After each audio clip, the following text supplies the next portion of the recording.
The Belt and Road Forum for Interconnect Land Sea Development 2023 concluded in southwest China's Chongqing municipality on Thursday.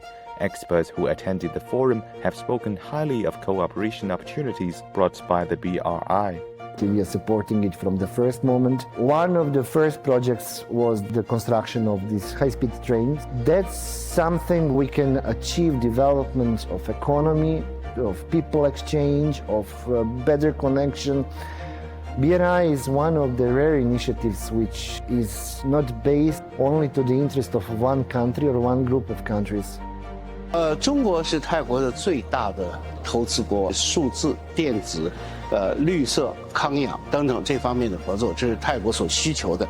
中国又具有很好的条件，所以我们想呢，泰国有这样方一个极大需求，中国也有这样的能力，双方共赢，是有一个很好机会的。